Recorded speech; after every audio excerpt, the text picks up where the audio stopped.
마태복음 26장 6절로 16절까지의 말씀 우리 다 같이 한 목소리로 합독하겠습니다. 예수께서 베다니 나병 환자 시몬의 집에 계실 때에 한 여자가 매우 귀한 향유 한 옥합을 가지고 나와서 식사하시는 예수의 머리에 부으니 제자들이 보고 분개하여 이르되 무슨 의도로 이것을 허비하느냐, 이것을 비싼 값에 팔아 가난한 자들에게 줄 수 있었겠도다 하거늘, 예수께서 아시고 그들에게 이르시되 너희가 어찌하여 이 여자를 괴롭게 하느냐, 내가 내게 좋은 일을 하였느니라. 가난한 자들은 항상 너희와 함께 있거니와 나는 항상 함께 있지 아니하리라. 이 여자가 내 몸에 이 향유를 부은 것은 내 장례를 위하여 함이니라. 내가 진실로 너희에게 이르노니 온 천하에 어디서든지 이 복음이 전파되는 곳에서는 이 여자가 행한 일도 말하여 그를 기억하리라 하시니라. 그때에 12 중의 하나인 가룟 유다라 하는 자가 대제사장들에게 가서 말하되 내가 예수를 너희에게 넘겨주리니 얼마나 주려느냐 하니 그들이 은 30을 달아주거늘 그가 그때부터 예수를 넘겨줄 기회를 찾더라. 아멘. 시국이 시국이니만큼 오늘은 사도신경을 잠시 멈추고 우리나라의 정치와 관련된 말씀을 전하려고 합니다. 그간 요청들이 여럿 있었습니다. 우리 교회 분들은 물론이고 다른 어떤 선입견을 걷어내고 성경에서 뭐라고 말하는 것이냐 그것만을 말하기 위해서 애쓰던 저의 취지에 공감하시는 분들이 요청하는 전화도 두어 통 있었기 때문입니다. 그래서 두어 달 전부터 준비해둔 설교를 오늘에야 전하게 되었습니다. 어떤 판결이 내려질지는 몰랐지만 대통령 탄핵 판결이 나온 직후에 나누어야겠다 마음 먹고 있었기 때문입니다. 아시다시피 엊그제 4월 4일 헌법재판소에서 윤석열 대통령의 파면이 8대0 전원일치로 결정되었습니다. 여기서 여러분, 그래서 기쁘십니까? 속이 후련하시나요? 아니면 여러분, 나라 돌아가는 꼴에 낙심되십니까? 이번 결정은 절차상으로도 법리적으로도 정당하지 못한 것이었다고 분노하시나요? 먼저 그 마음 하나하나를 여러분 소중히 여기며 격려하고 싶습니다. 그리고 더욱 권위 있게 신뢰받는 법조계, 또 우리나라의 법치가 잘 지켜지기를 먼저 기도하겠습니다. 우리 중에 정치 잘 모르고 관심 없다고 말하는 분도 계실지 모르겠습니다. 그러나 그리스도인은 나라를 생각하고 정치인을 위해서 기도해야 되는 사람입니다. 정치는 아이를 잘 키우는 것, 사업이 잘 되게 하는 것, 평화롭고 행복하게 사는 것, 고요하고 단정한 우리의 교회 생활에도 기초가 되기 때문이에요. 그래서 성경은 다음과 같이 가르칩니다. 디모데전서 2장부터 다 같이 시작. 그러므로 내가 첫째로 권하노니 모든 사람을 위하여 간구와 기도와 도고와 감사를 하되 임금들과 높은 지위에 있는 모든 사람을 위하여 하라. 이는 우리가 모든 경건과 단정함으로 고요하고 평안한 생활을 하려 함이라. 그러니 오늘 이 시간에 우리나라 대한민국을 위해서, 그리고 미우나 고우나 정치인들을 위해서 기도할 마음을 얻어가시기를 바랍니다. 게다가 성경은 기도하는 것에서 한 발 더 나아가서 그들의 결정에 순종하고 따라야 된다고 매우 강력하게 가르칩니다. 앞뒤의 문맥이 전부 다 그런 얘기를 하고 있지만 일부만 떼어서 읽어보겠습니다. 로마서입니다. 다 같이 시작. 각 사람은 위에 있는 권세들에게 복종하라. 권세는 하나님으로부터 나지 않음이 없나니 모든 권세는 다 하나님께서 정하신 바라. 그러므로 권세를 거스르는 자는 하나님의 명을 거스르니 거스리는 자들은 심판을 자취할 것이다 라고 가르쳐요. 그런데 중요한 게 이것이 로마서 말씀이라는 거예요. 왜 로마서의 말씀이 중요하냐면 바울이 고린도에서 로마의 편지를 쓸 때가 주후 54년 로마의 네 번째 황제 클라우디우스가 석연찮은 이유로 죽고 다음 황제가 즉위한 지 얼마 지나지 않았을 때이기 때문이에요. 로마의 다섯 번째 황제가 누구냐면 그 유명한 폭군 네로란 말이에요. 그런데도 사도 바울은 그런 사람이라 하더라도 일단 복종하라고 가르치는 거예요. 그러면 이유가 무엇일까요? 왜 불의를 보고 싸우라고, 옳고 그름을 놓고 맹렬히 부딪히라고 말하지 않을까? 그리고 이게 다일까? 이 정도가 교회가 할 수 있는 일의 전부일까요? 좀 더 적극적으로 선한 영향력을 끼치는 것은 여러분 불가능한 일일까요? 교회가 더욱 확실하게 현실 정치에 참여하는 방식은 더 이상 없는 걸까요? 여러분, 있습니다. 더 크고 더 확실하며 특정 정파나 이념을 뛰어넘어 모든 사람을 포괄하는 교회의 방식이 있어요. 먼저 잘못된 예부터 보고 왜 잘못된 것인지를 살펴본 후에 교회가 현실 정치에 참여하는 방식에 대해서 여러분 말씀을 드리려고 합니다. 먼저 성경을 보면 예수님을 자신의 정치 성향에 따라 몰아세우던 사람 한 사람이 나와요. 그게 누구냐면 가룟 유다예요. 갈릴리 지역을 중심으로 놀라운 기적을 일으키며 시대의 아이콘으로 예수님이 등장합니다. 그의 제자가 되어 따라다닌 사람 중에 가룟 유다가 있어요. 제자 그룹에서 재정을 맡을 만큼 신임받는 사람이었고 똑똑합니다. 직업이 세리였다는 이야기도 있어요. 그러나 가룟 유다는 예수님을 배반하고 대제사장에게 은 30에 팔아넘겨 죽게 만든 장본인이 됩니다. 그런데 그는 예수를 배반하여 팔고 챙긴 돈, 그 돈으로 살아가지 않고 자살을 했을까? 여러분, 가룟 유다는 예수님을 팔아서 받은 돈 은 30으로 다음에 일을 했고 다음과 같이 되었다고 성경은 가르쳐요. 사도행전으로 보겠습니다. 다 같이 시작. 이 사람이 불의의 싹스로 밭을 사고 후에 몸이 곤두박질하여 배가 터져 창자가 다 흘러나온지라. 이 일이 예루살렘에 사는 모든 사람에게 알리어져 그들의 말로는 그 밭을 아갈다마라 하니 이는 피밭이라는 뜻이라. 여러분, 지금부터 제가 드리는 말씀 잘 따라와 보세요. 받은 돈으로 예루살렘에 밭을 샀다고 전하고 있습니다. 우리로 치면요, 테헤란로에 작은 건물 하나 샀다는 얘기예요.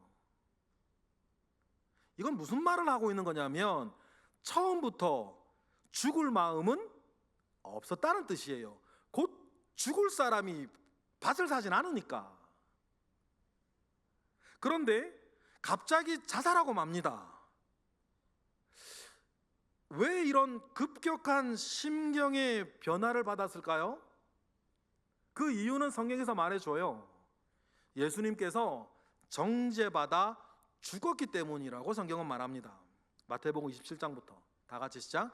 그때에 예수를 판 유다가 그의 정죄됨을 보고 스스로 뉘우쳐 그 은 30을 대제사장들과 장로들에게 도로 갖다 주며 이르되 내가 무죄한 피를 팔고 죄를 범하였도다 하니 그들이 이르되 그것이 우리에게 무슨 상관이냐 내가 당하라 하거늘 유다가 은을 성소에 던져놓고 물러가서 스스로 목매어 죽었다라고 기록하고 있어요. 그렇다면 가룟 유다는 예수님을 배반할 때에 예수님이 죽지 않을 것이라고 예상했던 것 같다는 거예요. 죽을 줄 알았는데 죽었으면 이런 일이 안 생길 거 아닙니까? 정작 자기가 팔아넘기면서 죽지 않을 것으로 예상했다는 것도 이상해요. 그러면 가룟 유다는 예수를 팔아넘길 때 다른 결과를 예상하고 있었다는 건데 그럼 그게 뭘까요? 예수님의 제자 중에 유다를 언급할 때에 항상 붙어 나오는 단어가 가롯이라는 단어입니다. 가롯이 뭘까요? 대체로 지명일 것이라고 동의하고 있어요. 그러면 가롯은 어딜까요? 유대 전통에선 이 가롯을 길르앗 라몬이라고 이야기를 합니다. 당시 길르앗 라몬은 유대 본토 인근에서 유대의 독립운동이 활발하게 일어나던 열심당의 근거지였어요. 우리나라 일제 때 상해 같은 곳이었다는 거예요. 가롯이 짧은 칼일 단도, 시카리에서 유래한 단어이고 나중에는 열심당을 상징하는 단어가 됩니다. 그러면 가룟 유다가 열심당원으로 예수님의 제자 그룹에 합류한 것으로 보여요. 열심당은 유대의 독립을 위한 독립투사들의 모임이었거든요. 그런 가룟 유다는 대략 3년 동안 예수님을 따르며 예수님의 인품과 예수님의 능력을 생생히 보았습니다. 그리고 예수님이 이스라엘을 해방시킬 메시아라고 확신하게 돼요. 그러니 3년 동안이나 쫓아다닌 거예요. 그런데 혁명의 결정적인 순간마다 이 예수님이 자꾸 엉뚱한 결정을 내려요. 민족 해방의 최고의 기회는 종려주일이었습니다. 당시 예루살렘에는요 6월절을 지키기 위해서 모여든 유대인이 200만 명이 있었어요. 그들은 예수님을 위해서 자기의 겉옷을 길바닥에 깔며 환호합니다. 다윗의 아들이라고 후손이라고 부르며 종려나무 가지를 흔들어요. 메시아로 인정하는 것입니다. 6월절 비상근무 중인 로마 군인이래 봐야 고작 3,000명. 이제 예수님은 성전에서 한마디만 하시면 됩니다. 나를 따르라. 별의 순간이 온 거예요. 그런데 예수님은 다음과 같이 하시죠. 마가복음으로 보실까요? 다 같이 시작. 예수께서 예루살렘에 이르러 성전에 들어가사 모든 것을 둘러보시고 때가 이미 저물매 12 제자를 데리시고 베다니로 나가시니라. 저로의 찬스를 살리지 않다니 가룟 유다는 매우 실망했을 거예요. 다음 날 예수님은 다시 예루살렘으로 가십니다. 그리고 성전을 둘러 엎으시면서 성전을 강도의 구렬로 만든다고 고함치시고는 또 그냥 가세요. 가룟 유다의 실망이 깊어졌겠죠. 다음 날 화요일에도 예수님은 성전에 가셨지만 가룟 유다의 눈에는 종교 지도자들과 불필요한 말싸움만 하고 있는 거예요. 그러다가 다시 나사로의 집 거기로 가십니다. 도저히 이해할 수 없는 일들이 가룟 유다 입장에서는 계속 이어지는 거예요. 도대체 왜 이러는 거야? 그리고 문제의 수요일, 오늘 본문이에요. 나병 환자 시몬의 집에서 벌어진 잔치에서 한 여인이 향유 옥합을 예수님의 머리에 붓습니다. 이를 본 제자들의 반응이 다음과 같은데 아마 제자들도 짜증이 올라왔었던 것 같아요. 그런 예수님을 보고 제자들이 뭐라 그러냐면 마태복음 26장 다 같이요. 제자들이 보고 분개하여 이르되 무슨 의도로 이것을 허비하느냐? 이것을 비싼 값에 팔아 가난한 자들에게 줄 수 있었겠도다 하거늘 말하는 거예요. 제자들이 분개했다 그랬는데 이 중에 특히 분노하여 말한 사람은 가룟 유다였어요. 요한복음에 이름이 나오거든요. 읽어보실까요? 똑같은 상황이에요. 시작. 제자 중 하나로서 예수를 잡아줄 가룟 유다가 말하되 이 향유를 어찌하여 300데나리온에 팔아 가난한 자들에게 주지 아니하였느냐라고 누가 말했다고요? 가룟 유다가 말했다고요. 그러자 예수님께서 제자들을 책망하시는데 따지고 보면 가룟 유다를 책망하신 거예요. 예수님이 뭐라 그러십니까? 오늘 본문으로 읽겠습니다. 시작. 예수께서 아시고 그들에게 이르시되 너희가 어찌하여 이 여자를 괴롭게 하느냐? 그가 내게 좋은 일을 하였느니라. 가난한 자들은 항상 너희와 함께 있거니와 나는 항상 함께 있지 아니하리라. 이 여자가 내 몸에 이 향유를 부은 것은 내 장례를 위하여 함이니라. 예수님이 이렇게 책망하시면 예 예수님 제 생각이 짧았습니다 라고 가르침을 받으면 됩니다. 그런데 정치신념이 강했던 가룟 유다는 이때 화가 나서 시몬의 집을 나가버려요. 그리고 그때 찾아간 곳이 다름 아닌 대제사장 집이었어요. 이어지는 말씀 볼까요? 14절부터 시작. 그때에 12 중에 하나인 가룟 유다라 하는 자가 대제사장들에게 가서 말하되 내가 예수를 너희에게 넘겨주리니 얼마나 주려느냐 하니 그들이 은 30을 달아주거늘 그가 그때부터 예수를 넘겨줄 기회를 찾더라. 여러분 여기서 제가 드렸던 말씀을 다 종합해서 생각해 보십시다. 가룟 유다가 왜 이런 일을 벌였는지 생각해 볼 필요가 있어요. 가룟 유다는 나라와 민족을 생각하지 않는 예수님에게 불만이 있어 그게 점점 쌓여가고 있었습니다. 그리고 그를 극한까지 밀어붙이려 했던 것으로 보여요. 죽을 줄 몰랐으니까.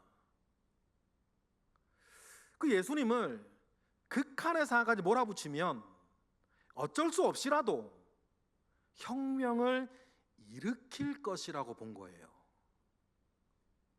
그런데 어이없이 예수님이 처형당하고 말았어요. 이 일이 가룟 유다에게 큰 죄책감이 됩니다. 돌이킬 수 없는 짓을 벌였다고 깊은 낙심과 후회에 빠져요. 그래서 자살을 한 거예요. 갑자기 밭을 샀던 사람이 갑자기 자살할 이유가 이거 외엔 없단 말이에요. 여러분, 예수님뿐 아니라 다른 누구라도 자기 뜻에 따르라고 험하게 몰아붙이는 것은 무례한 일이에요. 여러분, 우리 절대로 그렇게 하지 맙시다. 누구에게라도. 가룟 유다는 예수님을 따라다녔지만 예수님을 이해하지는 못했어요. 왜냐하면 자기의 목적, 자기의 정치적인 견해에 따라서 모든 것을 보았고 모든 것을 생각했고 행동을 했기 때문입니다. 이를 확증 편향이라고 해요. 요즘 많이 회자되고 있는 단어가 확증 편향입니다. 확증 편향은 선입견을 뒷받침하는 근거만 수용하고 자기에게 유리한 정보만 선택적으로 수집하는 것을 말해요. 자기가 보고 싶은 것만 보고 믿고 싶은 것만 믿는 현상. 그런데 이 정보의 객관성과는 상관이 없어요. 지금 대한민국 사회를 이 확증 편향의 현상이 뒤덮고 있습니다. 저마다 믿고 싶은 것만 믿으며 나와 다른 이들은 배제해요. 오직 내 편과만 소통합니다. 같은 편이 아니면 설득의 대상이거나 적으로 돌려 세워요. 여러분, 이게 옳습니까? 이게 맞는 일이에요? 여러분, 이건 아니에요. 사람을 존중하는 마음도 아니고 이건 아닌 거죠.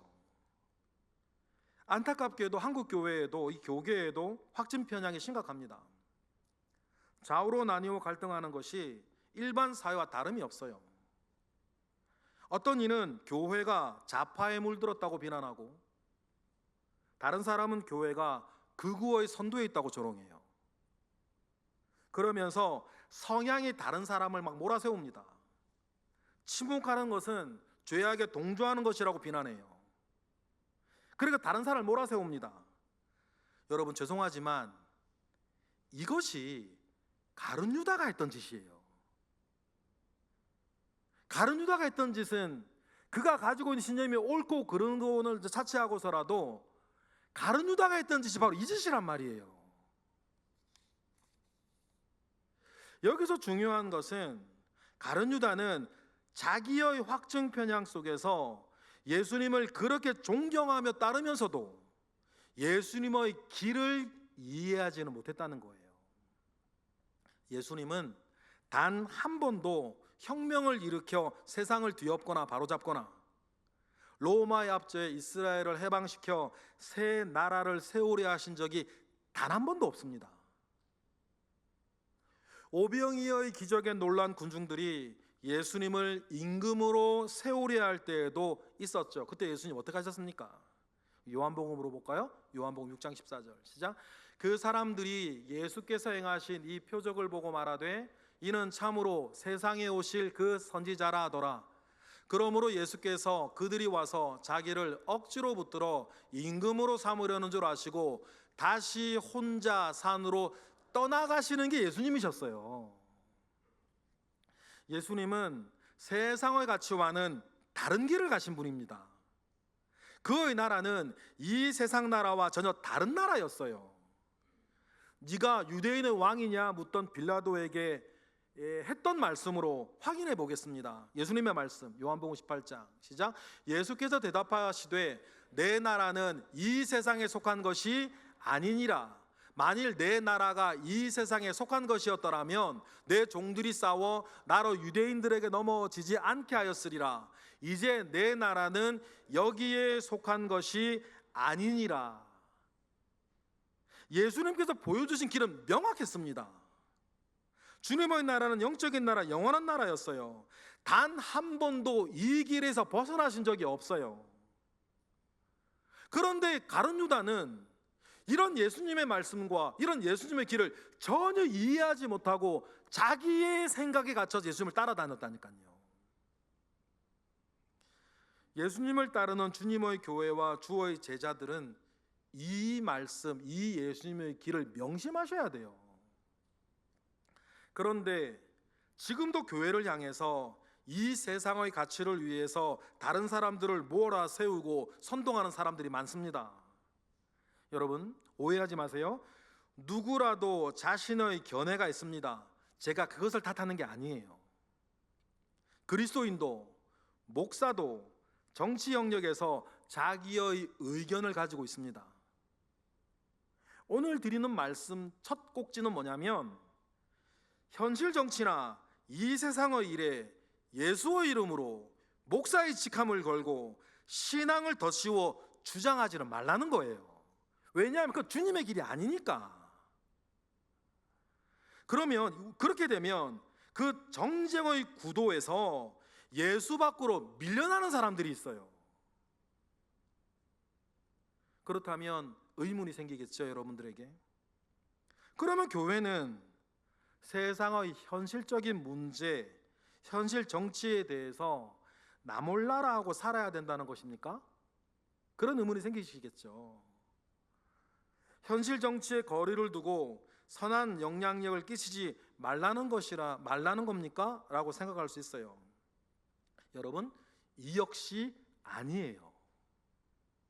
정치가 우리의 일상생활에 미치는 파급력이 막대한데 교회가 그것을 모른 척하고 살아서는 안 되고 살아갈 수도 없습니다. 그러면 교회는 이 땅의 현실 정치에 어떻게 참여하고 선한 영향력을 끼쳐야 할까? 먼저 결론부터 말씀드리면 교회는 여러분을 통해서 합니다. 교회의 메시지에 영향을 받는 여야의 정치인들을 통해서 하는 거예요. 교회가 나서는 게 아니고. 여러분, 먼저 이 세상이 불신 세상인 것을 기억합시다. 모든 사람이 신학의 영역 안에 있었던 시절이 있었습니다. 중세 시대나 장소가 국한되지만 모세 시대나 다윗의 시대에는 그랬어요. 여러분, 이러한 때는 어떤 이슈라도 하나님의 이름으로, 신앙의 이름으로 할 수 있어요.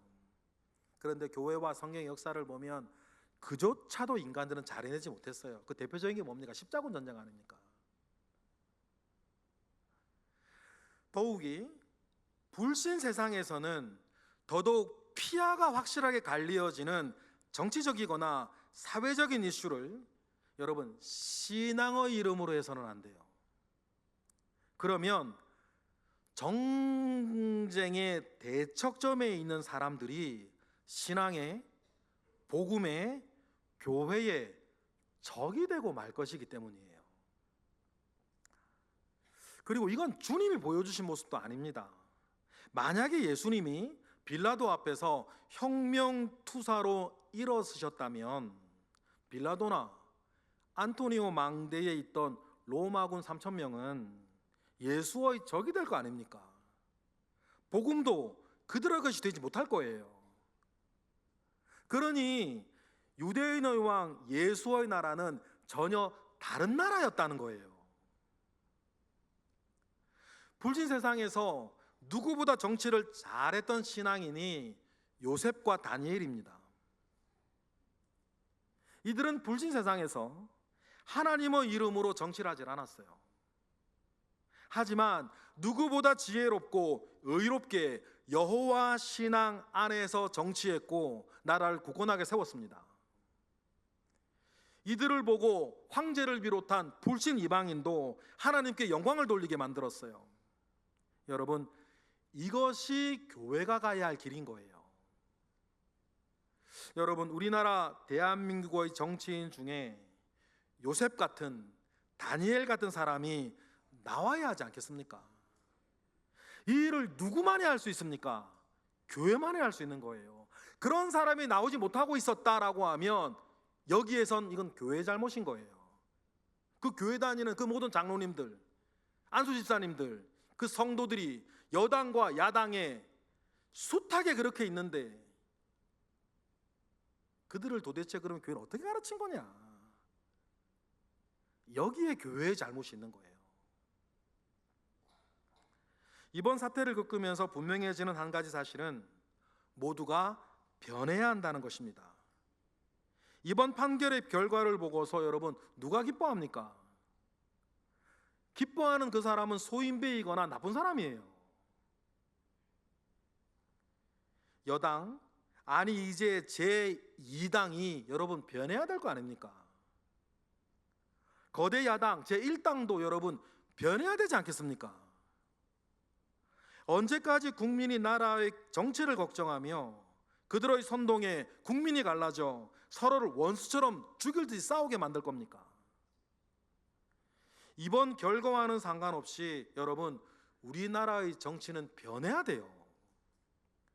그래야 나라도 살고 국민도 살 것이라는 점은 분명해졌습니다. 이 변화의 메시지와 물꼬를 터주는 일을 교회가 하는 거예요.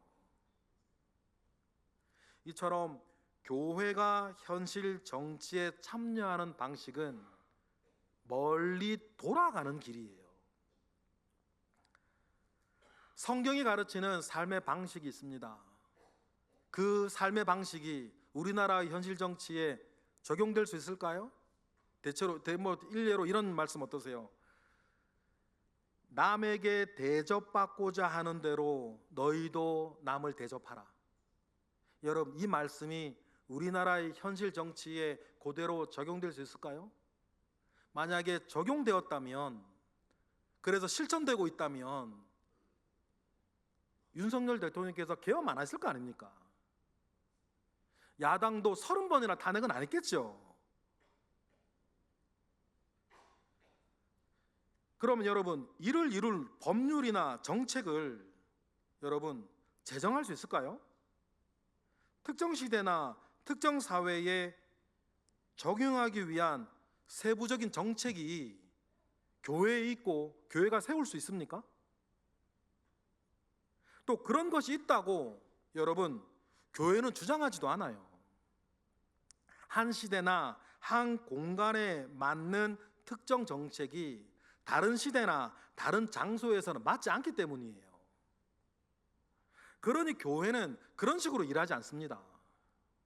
대신에 구체적인 활동을 할 수 있는 그 사람에게 기독교적 가치와 정신을 전해주고 심어주는 방식으로 교회는 일하는 거예요. 교회는 배고픈 사람에게 이웃사랑의 마음으로 먹을 것을 전해주라고 가르칩니다. 하지만 이 마음을 현실 정치에 적극적으로 반영하여서 법을 만들고 시행하는 주체는 교회가 아니에요.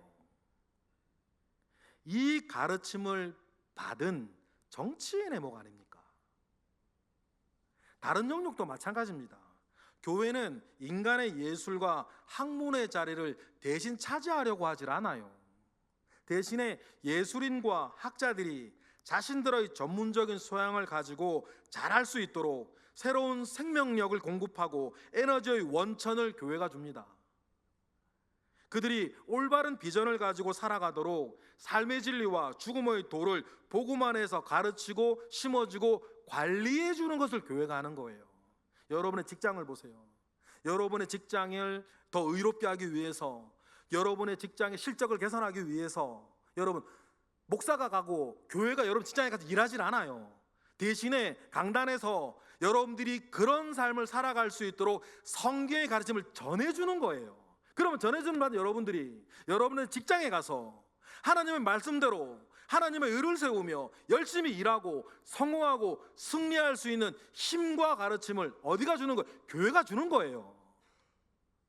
그래서 여러분들 직장에 돌아가야 되는 것이고 우리나라의 각 영역이나 정치도 그렇게 돌아가는 거예요. 이것이 교회가 현실 정치에 참여하는 방식인 거예요. 교회가 세상을 이끈다는 말은 교회가 세상의 모든 일 일렬에 서서 그들을 끌고 다니는 것이 아닙니다. 잘 훈련된 어떤 그리스도인들, 가령 경제나 정치에 적합한 재능과 은사를 가지고 있는 그리스도인들이 정치가나 경제학자나 법률가가 되어서 세상을 이끌어가도록 잘 이끌어가도록 돕는 거예요.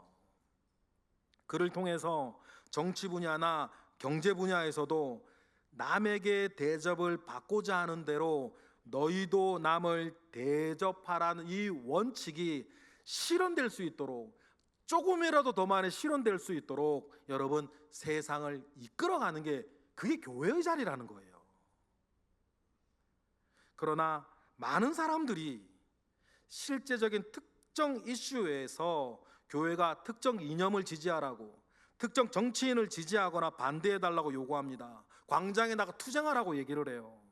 여러분, 하지만 이것은 교회의 영역도 아니고 교회가 잘할 수 있는 일도 아니에요. 전혀 훈련받지 못한 생판 다른 영역의 일을 하라고 요구하는 것이나 다름이 없습니다. 다시 말씀드리지만 그런 일은 사실 교회나 목사가 아니라 그런 분야에서 전문적인 지식과 경험을 가진 성도들이 하는 거예요. 그래서 교회가 현실 정치에 참여하는 방식은 여러분을 통해서 하는 거라고 말씀드린 거예요. 교회의 현실 정치 참여는 교회의 메시지에 영향을 받은 정치인들과 시민들을 통해서 하는 겁니다. 이게 얼핏 보면 멀리 돌아가는 길이지만 그래도 저는 믿어요. 먼 길을 돌아가야 하는 교회의 이 길이 가장 빨리 집에 갈 수 있는 길이라고, 그 사실을 믿습니다. 특별히 누구도 적으로 돌려 세우지 않고 모두 다 함께 본인이 가야 할 집으로, 본인이 서 있어야 할 자리에서 본인의 일을 잘 잘할 수 있도록 여러분 만들어가는 길이라고 저는 믿어요. 여러분, 좀 다른 주제입니다만 끝으로 이 말씀을 좀 드리고 싶어요. 우리나라 역대 대통령 중에 끝이 좋은 분이 없어요. 이승만 대통령은 망명을 떠났고 그의 양아들 이강석 씨는 아버지의 후광을 이용해 호가호위하다가 4.19 혁명 이후 자기 아버지 때 부통령이었던 이기붕 씨를 살해하고 자살합니다. 박정희 대통령은 아내도 자신도 총을 맞고 세상을 떠나요. 전두환 대통령은 임기가 끝나자 감옥에서 옥살이를 합니다. 장남은 부친의 비자금 사건과 관련해서 고초를 겪어요. 노태우 대통령은 감옥에 갔고 그의 딸은 외화 밀발출 혐의로 법정에서 심판을 받습니다. 김영삼 대통령은 IMF라는 치욕을 남겼고 차남은 구속됐습니다. 김대중 대통령의 두 아들은 각종 이권 청탁에 관련되어서 구속되었어요. 노무현 대통령은요, 자살로 생을 마감했고, 이명박 대통령은 재판을 받고 감옥살이를 했고, 박근혜 대통령은 탄핵이 되어 감옥에 갔습니다. 문재인 대통령도 딸의 이권 개입 문제나 울산시장 선거 개입 문제로 앞으로 어떻게 될지 몰라요. 윤석열 대통령도 이렇게 됐습니다. 우리나라의 역대 대통령은 하나같이 끝이 좋지 않았어요. 이는 개인의 슬픔을 넘어 우리나라 대한민국 현대사의 비극 아닙니까? 국민 모두의 불행이에요. 그러면 끝이 좋은 정치인은 도무지 나올 수 없는 건가? 여러분, 나올 수 있어요. 끝이 좋은 정치인이 있습니까?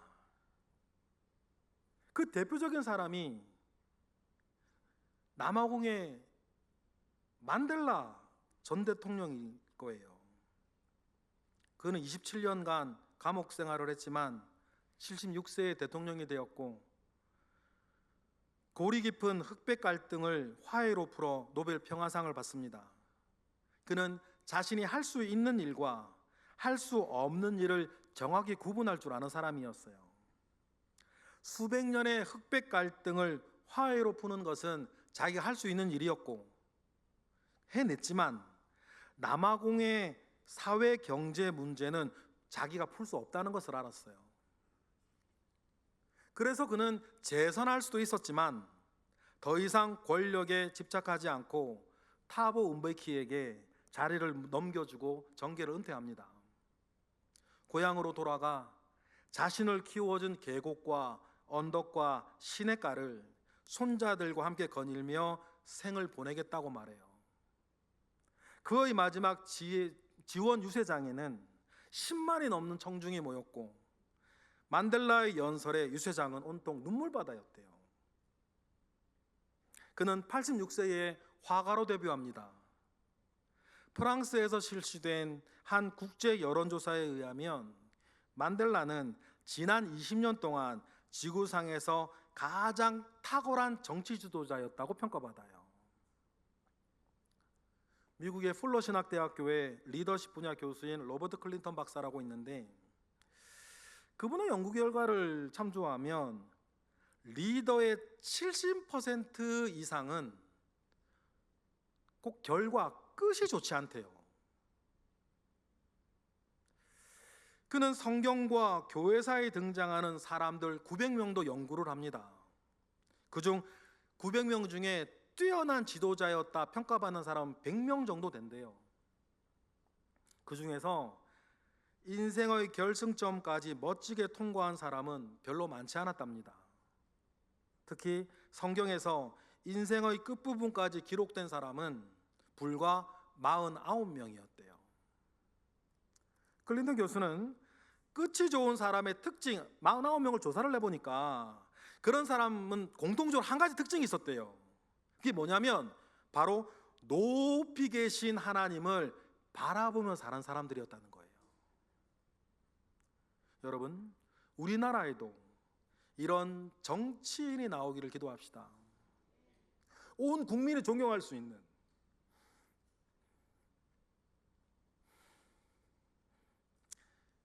끝이 좋은 정치인이 우리나라에 최소한 한 명은 있어야 되지 않겠습니까?